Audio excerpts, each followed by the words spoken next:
1993ஆம் ஆண்டு அடர்ந்த பனி ஒரு சிறிய ஜெர்மன் நகரத்தை மூடியிருந்தது.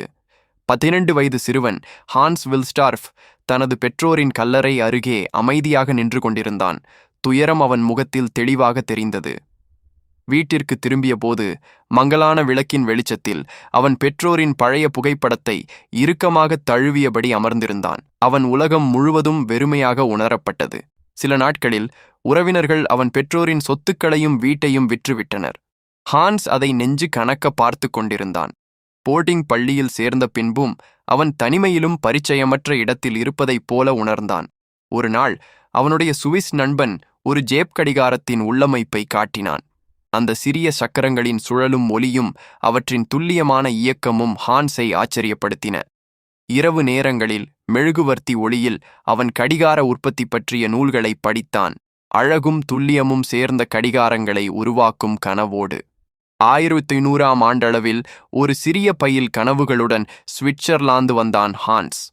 ஒரு கடிகார தொழிற்சாலையில் பணியைத் தொடங்கிய அவன் ஒவ்வொரு கடிகாரத்தையும் மிகுந்த கவனத்துடன் ஆய்வு செய்தான். அவனது அர்ப்பணிப்பு மேலாளர்களை கவர்ந்தது. இரவு நேரங்களிலும் தனியாக அமர்ந்து கடிகாரங்களை உருவாக்கியவாறு அவன் அவற்றின் சரியான டிக் டிக் ஒலியை வியப்புடன் கேட்டான். ஒவ்வொரு சிறிய வெற்றியும் அவன் கனவை மேலும் உறுதியாக்கியது. ஹான்ஸ் தனது பயணத்தில் திரும்பிக் கொண்டிருந்த போது அவன் எடுத்துச் சென்ற தங்கத்தை ஒரு திருடன் திருடிச் சென்றான். ஆனால் அந்த இழப்பு அவனது உற்சாகத்தை குறைக்கவில்லை. 1903ஆம் ஆண்டிற்குள் ஒரு சிறிய சூட்கேஸும் தளராத உறுதியும் மட்டுமுடன் அவன் லண்டனை அடைந்தான். அங்கு அவன் கடிகார விற்பனையை ஆராய்ந்து வாடிக்கையாளர்களின் விருப்பங்களை கவனித்தான். அதனால் அவன் ஒரு உண்மையை உணர்ந்தான். அலங்காரமான வடிவமைப்புகளை விட எளிமை, துல்லியம் மற்றும் நீடித்த தன்மை மக்களுக்கு முக்கியம். இரவுகளில் அவன் தனது கனவு கடிகாரங்களை வரைந்து குறிப்பேட்டில் எழுதிக் கொண்டிருந்தான். Make watches accurate, durable, elegant. கடிகாரங்களை துல்லியமாகவும் நீடித்தவையாகவும் அழகாகவும் உருவாக்கு. ஒரு நாள் தனது சொந்த பிராண்டை உருவாக்குவேன் என்று அவன் தன்னிடம் வாக்குறுதி அளித்தான். 1905ஆம் ஆண்டில் ஹான்ஸ் தனது வணிகக் கனவுகளை தன் மைத்துனருடன் பகிர்ந்தான். ஹான்ஸின் பார்வையும் ஆர்வமும் மைத்துனரை கவர்ந்ததால் அவர் ஆரம்ப மூலதனத்தை வழங்கினார். இருவரும் சேர்ந்து வில்ஸ்டார்ஃப் டேவிஸ் என்ற நிறுவனத்தின் அடித்தளத்தை அமைத்தனர். ஒரு சிறிய பணிமனையில் ஹான்ஸ் தனது முதல் கடிகார மாதிரிகளை சேர்த்து ஒவ்வொரு கேஸிலும் WD என்று பொறித்தான். அவன் ஒவ்வொரு கடிகாரத்தின் துல்லியத்தையும் நீடித்த தன்மையையும் தீவிரமாகச் சோதித்தான். ஒவ்வொரு டிக் ஒலியும் முழுமையை குறிக்க வேண்டும் என நினைத்தான். 1905ஆம் ஆண்டின் லண்டனில் இளம் கனவாளி ஹான்ஸ் வில்ஸ்டார்ஃப் தனது மைத்துனருடன் இணைந்து வில்ஸ்டார்ஃப் டேவிஸ் என்ற சிறிய பணிமனையைத் தொடங்கினார். ஆர்வத்துடனும் துல்லியத்துடனும் அவன் ஒவ்வொரு சக்கரத்தையும் கடிகார முகத்தையும் கைகளால் ஆய்வு செய்தான். அவன் மேசையில் வரைபடங்கள், குறிக்கப்பட்ட பாகங்கள் மற்றும் டிராவலர்ஸ் பாக்கெட் மாடல் என அழைத்த புதிய வடிவமைப்புகள் பரவியிருந்தன.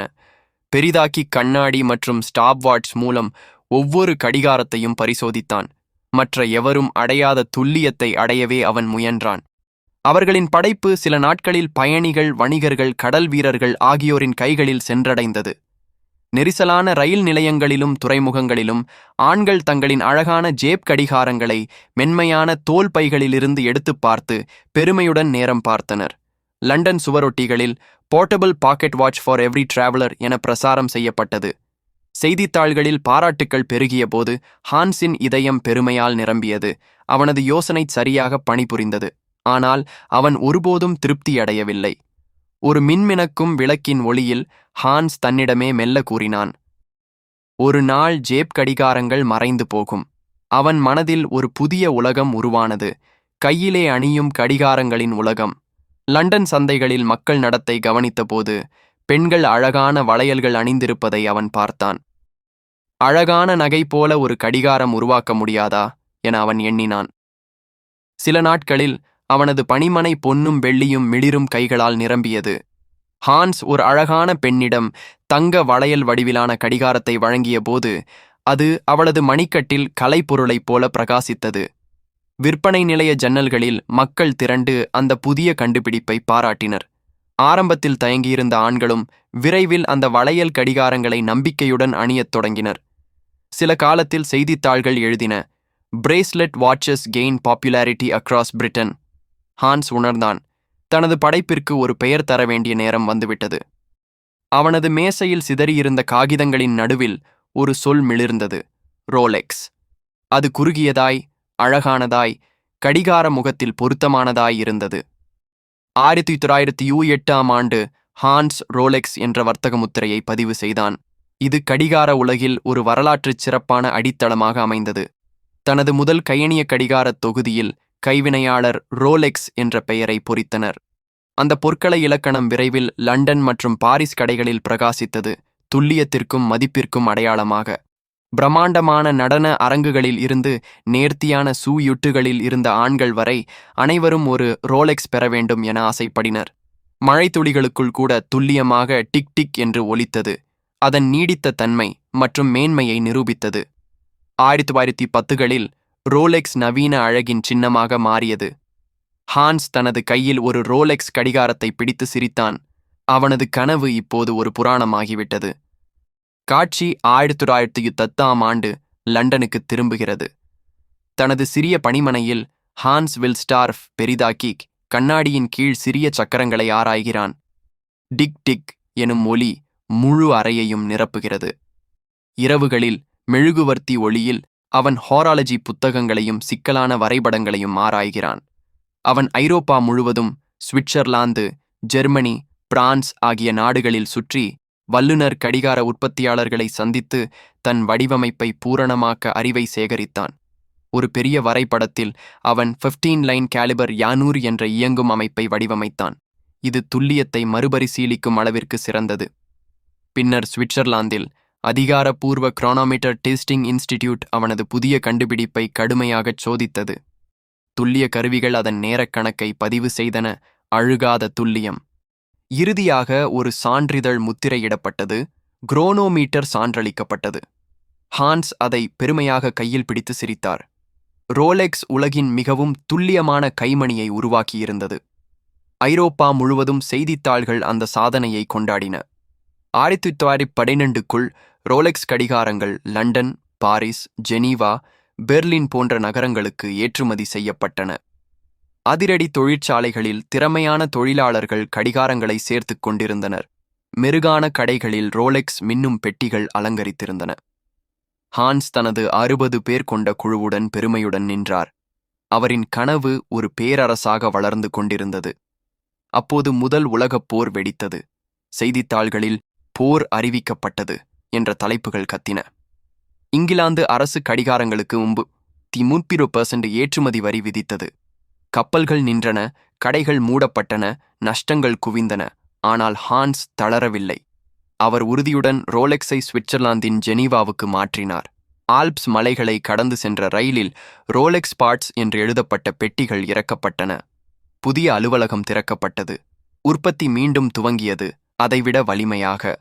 போர்க்களங்களில் பிரிட்டிஷ் வீரர்கள் ரோலெக்ஸ் ட்ரெஞ்ச் வாட்ஸ் அணிந்திருந்தனர், ஒளிரும் உறுதியான நம்பகமான கடிகாரங்கள். அதிகாலை பொழுது ஒரு வீரன் சூரியனை நோக்கி சல்யூட் செய்தான். அவன் மண் படிந்த ரோலெக்ஸ் கடிகாரத்தில் சூரிய ஒளி பிரதிபலித்தது.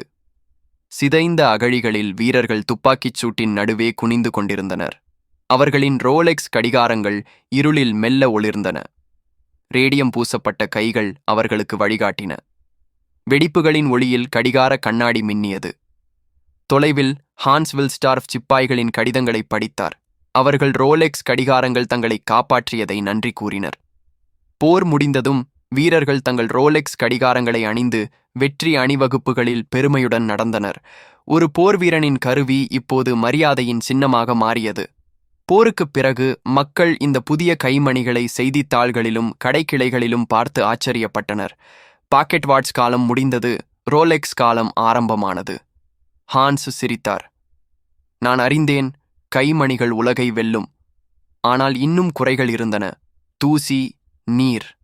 அவை கடிகாரத்தின் உள்ளே நுழைந்து கியர்களை அடைத்தன.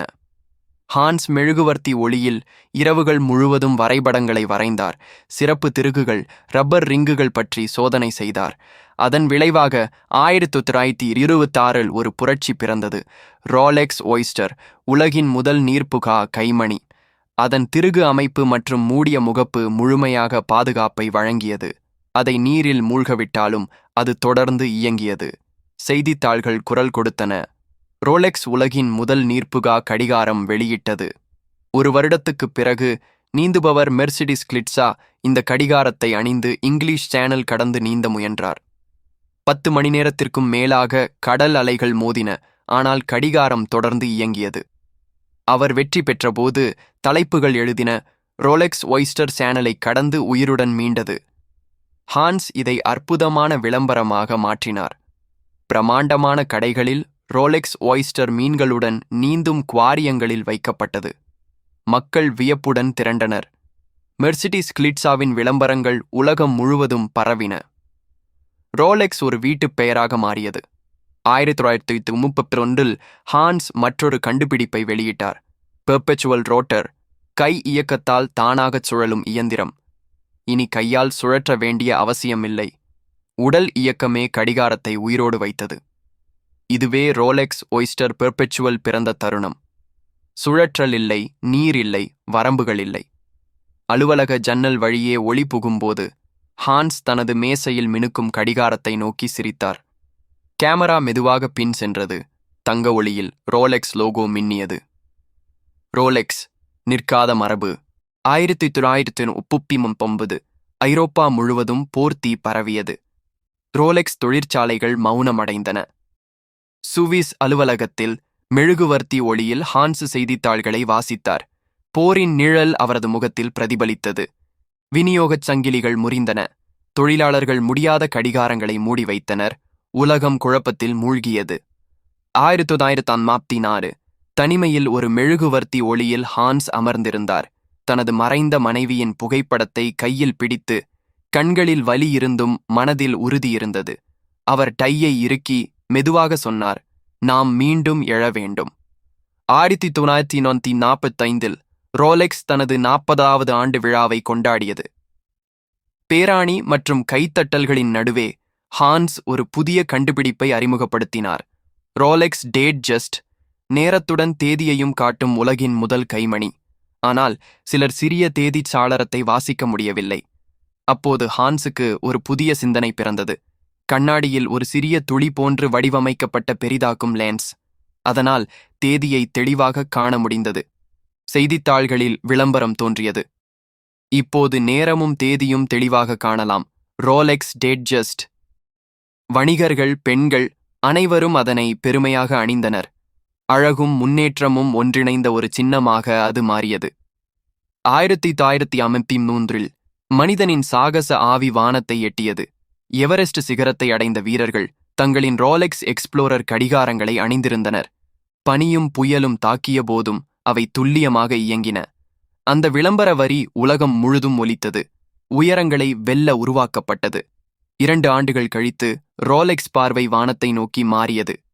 1955 லண்டன் நியூயார்க் இடையே பறந்த விமானிகள் GMT மாஸ்டர் கடிகாரங்களை நம்பினர். அதன் சிவப்பு நீலம் வட்டம் 2 நேர மண்டலங்களை ஒரே நேரத்தில் காட்டியது. நேரத்தின் எல்லைகளுக்கு இடையே வாழ்பவர்களுக்காக ஆழத்தில் இருக்கும் சவால்களும் காத்திருந்தன. 1960 ரோலெக்ஸ் பொறியாளர்கள் ஒரு வித்தியாசமான கடிகாரத்தை உருவாக்கினர். டீப் சீ ஸ்பெஷல், பெரும் நீர்மூழ்கி கப்பலின் வெளிப்புறத்தில் கட்டி மனிதன் சென்றடையாத ஆழமான கடலுக்குள் அனுப்பப்பட்டது. அது மேலே வந்தபோது கூட இன்னும் டிக் டிக். ரோலெக்ஸ் மனிதனின் ஆழத்தையும் உச்சத்தையும் வென்றது. அந்த செல்ஃப்டி ஆண்டு வயது முதிர்ந்த ஹான்ஸ் தனது மேசையில் அமைதியாக அமர்ந்திருந்தார். அவரின் முன் மெல்ல ஒலித்துக் கொண்டிருந்தது அந்த ஒய்ஸ்டர் பெர்பெச்சுவல். அவரது கண்களில் ஒரு புன்னகையும் அமைதியும் கலந்திருந்தது. பின்னணியில் காலங்கள் மாறின. பழைய ரோலெக்ஸ் கடிகாரங்கள் ஒன்றாக டிக் செய்தன. பனிச்சிகரங்களிலிருந்து கடலின் ஆழம் வரை தங்க ஒளியில் மங்கின. ரோலெக்ஸ், நிற்காத மரபு.